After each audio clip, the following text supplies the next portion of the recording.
absolutely delighted to welcome to the show another guest, Joe Crily from the fight sponsors William Hill. How are you, mate? Yeah, very excited now, just a couple of days to go. Before we get involved with the odds and how much money's gone where, what do you fancy? Well, like everybody who's been on before, I'm flip-flopping between the two. I think Anthony Joshua could get the job done relatively quickly, but I also think the tactical prowess of Wladimir Klitschko could see the fight go longer. In that case, it then starts to favour the former world champion. Yeah, I've seen a few little bets that I've had a bit of interest in. I like a bit of 7-1 sometimes when I look at Klitschko, considering, as we spoke about earlier, most of his fights, you know, although he does have a good knockout record, if it turns out to be one of them type of fights, he knows how to win, and he wins fairly boringly, but he knows how to get the job done, and I think that's a fair bit of value. I might wake up Sunday morning with my head in my hands asking myself why I didn't take a few quid off William Hill, but who knows? Yeah, well, I mean, it's interesting. If you look at the method of victory betting, we've got Joshua at 4-6 to win by KO, and actually Klitschko is more favourite to win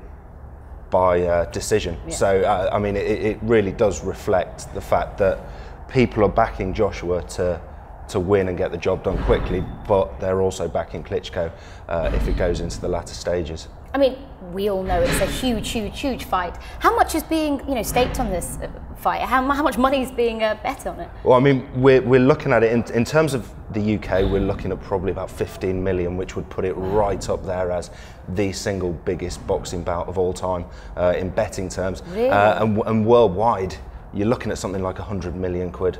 When you think about the Grand National, which I should imagine is the most bet gambling thing you can do, what kind of money goes on that? Yeah, what's the comparison? So I mean, for a single race, you're looking at 60 million quid on the Grand National. That's UK only, so it's still well, it's 6 times smaller, give or take a couple of quid here or there. But I mean, for a boxing event, match, it's that's serious numbers. It is a huge amount. And actually, interestingly enough, I mentioned the UK figures.